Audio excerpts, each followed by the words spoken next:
¿Qué rollo con la reforma al Poder Judicial? En las últimas semanas, todos los medios de información se han enfocado en un solo tema, la reforma judicial.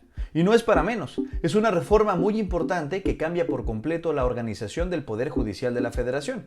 Voy a intentar explicar lo que ha sucedido hasta el momento. Primero lo primero. Esta reforma fue presentada por el presidente Andrés Manuel López Obrador en febrero pasado, junto con otras 19 iniciativas, y lo que busca, según sus palabras, es eliminar la corrupción dentro del Poder Judicial.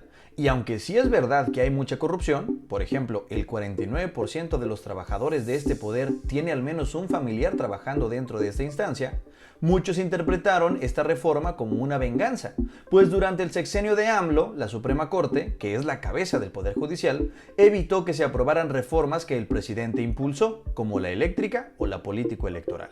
¿Pero qué contiene la reforma? La parte más controvertida es la elección popular de jueces, magistrados y ministros. Y es que hasta ahora los miembros de la Suprema Corte eran propuestos por el presidente y ratificados por el Senado, mientras que los jueces y magistrados eran elegidos tras exámenes y concursos de méritos.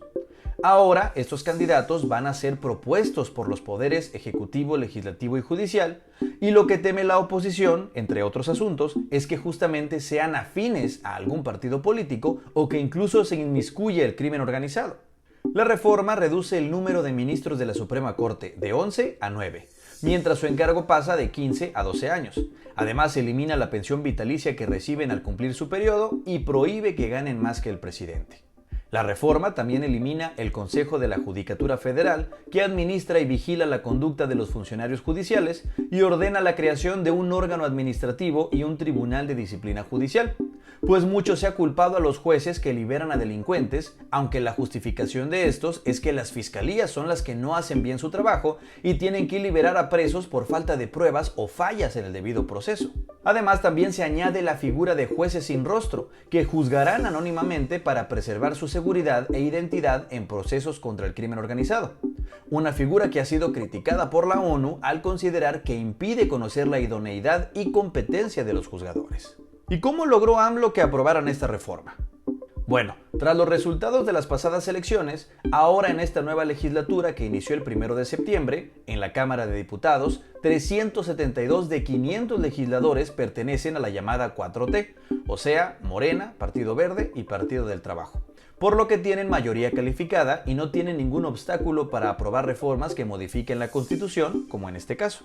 El detalle era en el Senado, donde solamente contaban con 83 de los 86 necesarios para tener la mayoría calificada, por lo que convencieron a 2 senadores del PRD para que se unieran a sus filas y a uno del PAN para que también votara a favor de la reforma.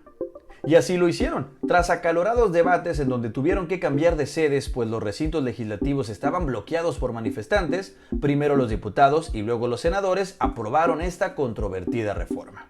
Ahora tiene que ser aprobada por mínimo 17 congresos locales para que pueda entrar en vigor. Y dime, ¿tú qué opinas de esta reforma?